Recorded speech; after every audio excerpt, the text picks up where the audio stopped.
Hi guys, welcome to today's video. In today's video, we'll look into this scenario in which Turkey and Greece go to war. Turkey has an advantage in population, it has an advantage in its air force and army. But its disadvantage comes with the fact, not really a disadvantage per se, but the navies are pretty close. Turkey also has a lot of debt, but Greece also has a lot of debt. Greece has allies with France, which is really good considering France is one of the top 10. But Turkey is the 11th strongest nation. Turkey also has pretty good amounts of army and manpower. Although, let's look. Greece has a population of 10.5 million, an available manpower of 4.9 million, a fit for service of 4 million, reaching annual age of military every year is 105,000. Total military personnel active 130,000, 220,000 reserves, paramilitary 35,000, Air Force power 42,000, Army 175,000, Navy 30,000. That's the main personnel. Their GDP is 214.98 US dollars. Parity something. It's something about it. And PPP, 295 billion USD dollars. Foreign exchange of 7.8 billion USD. Defense budget of 6.6 billion USD. External debt of 500 billion. Basically 200%. Well, I didn't really. With air power of aircrafts total 635. 193 fighters, 17 transports, 114 trainers, 10 special missions, 271 helicopters, 29 attack helicopters, 0 attack types, 0, can't really see it, transport fleet, I think it says, or something. And their land, they have 1,365 tanks, 58,222 vehicles, and special, I guess, forces for the land army, 590. Towed artillery, 724. Rocket artillery, 152. Navy, 120 total assets, 13 frigates, 11 subs, 8 mines, 35 patrol vehicles, and 0 attack aircraft carriers, 0 helicopter carriers, 0 destroyers, and 0 corvettes. They're missing a lot of stuff there, so that's why Air Force goes there. But Turkey is the 11th strongest nation, as allies with Azerbaijan. Really, that's their only major ally, because Northern Cyprus is really not really an ally, but Turkey. Population, 83 million. Available personnel, 42.4 million. Fit for service, 35.6 million. Reaching military age annually, 1.4. Total military personnel, 775,000. Active, 425,000. Reserves, 200,000. Paramilitary, 150,000. But most likely they would be using all those forces in their combat with Greece. Air Force personnel, 50,000. Army personnel, 200,000. Navy personnel, 45,000. With a GDP, I forgot to get that. I think it's like around $1 trillion, if I'm not mistaken, with a purchasing power of 2.4 trillion, foreign exchange of 107.7 billion, defense budget 25.2 billion, external debt 455 billion. So still has a big debt, but it also has a lot more money than Greece.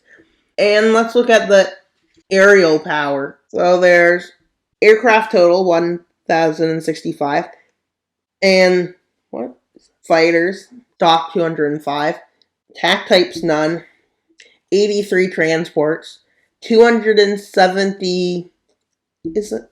I don't know what that is. Transports, special mission 22, transport fleet 7, 478 helicopters, 110 attack copters, the land 2,229 tanks, and 112,476 vehicles, 2,107 towed artillery, 1,038 self-propelled artillery, and rocket artillery, 512. Now let's get to the Navy. Total assets, 154. So not much more than Greece, which was 120. So it's a pretty even match. 145 frigates, 9 corvettes, 12 subs, 34 patrol vehicles, and 11 mine warfare. With Greece having a few major allies, being Serbia, Cyprus, and France, they're the number 30th strongest, and Turkey's the 11th strongest nation, so almost in the top 10, but not quite there. If I would say, we need to watch naval fighting for this, because that'd be pretty significant. With Turkey's navy probably taking a few of Greece's islands, but just because of proximity. I'd say this is where they would probably have their vessels too. And probably go down this coast just in case anybody tries to attack there. And Greece would probably have its navy over here. Well, this being a lot of navy areas, but they both don't have strong navies. But keep in mind, Turkey can use its air force to overpower Greece's. With Turkey launching a land, sea, and air invasion, which actually has success after they managed to get to Crete, they managed to take all of this. Because this is their offensive. And with their air force, they managed to overpower Greece's navy. With them being warned about crossing the border into Greece by many nations, they still do it. As they take over Thrace and Greek Macedonia. And they take over these islands and part of Crete.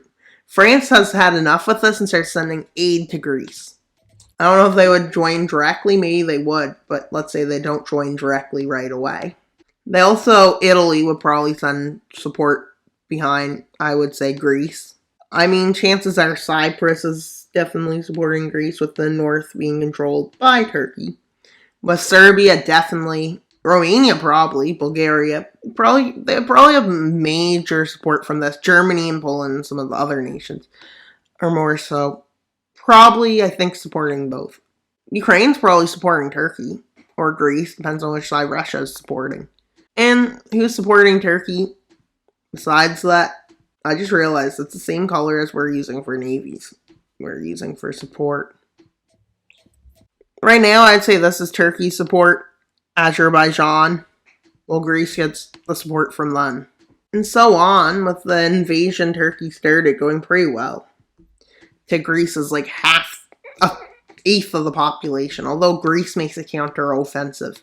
Because Greece does not want to go down to the Turks. With their navy starting it, and them then making an advance. Turkey knows if they don't stop this war quick, they could easily lose it. So most likely, Turkey will be trying to get a quick victory. And Turkey takes a big chunk of Greece's naval area and launches a big offensive. Which they take all of Macedonia. They move down the Macedonian border. Well, northern Macedonia, I doubt would support Greece. Probably more so pro-Turkey. And we have Kosovo supporting them. But Albania is probably staying more neutral. With a big advance happening, but Turkey at this point. France says, we will support Greece in this conflict. As we don't want Turkey to get too much power. Which when they join, this is when Serbia joins. When Serbia joins, they decide to invade into Macedonia. Which kind of brings Bulgaria's interest. With them trying to invade into here to have more of a border and more of a chance to help Greece. Now this being a moment people realized, well, supporting Greece might be supporting taking other nations' right to sovereignty away. With Greece making a counter-offensive to set up a supply line with this.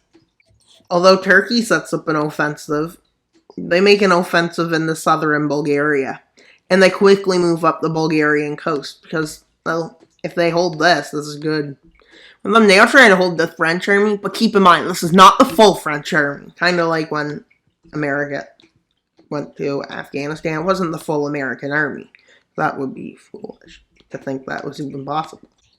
With Turkey quickly seizing all of this island, which Azerbaijan decides to join the war, because what do they have left to do? With Armenia joining the war, because I think they can invade Turkey, and it would be a good thing. As they invade this area of Azerbaijan and move into Turkey. With Azerbaijan, you can't do that, Armenia. With them quickly taking the capital of Armenia. Because Armenia has a bad advantage against Armenia because their capital's right on the border, which, yeah. Turkey only has a small number of forces because obviously they still have forces to secure their land. Can't send them all to war, or it's hard to secure. Romania doesn't directly engage, but with another Turkish offensive being made, the French Navy is starting to arrive, and they make a, blockade against Turkish forces, which Libya does not like. With this blockade being a big deal, it means Turkey can't get stuff from the outside world. Although they just go to Russia, basically. They're like, Russia, can you help us? Russia's like, sure. Because why does Russia like to do? Cause chaos. With the seizing of more lands from Greece, France probably has sent about 50,000 troops. With France starting to send more and more troops. With Turkey probably having like 1 million, maybe 2 million at this point. Greece probably having 500,000. Bulgaria and Serbia too. France decides to send, a lot more troops, and they make a counteroffensive in Greece, and they decide to secure the Greece Sea. With Turkey in big trouble, as France is strong militarily and navally, I believe. And there's probably some American help too. Not direct, but help with like the front lines and stuff. With Greece and Bulgaria encircling northern Macedonia. And they make an offensive. With this being like the fall of the Turkish Navy. With moving towards a Bosphorus and Dardanelles to make Turkey in a lot of trouble. With a big offensive being made by France and allies.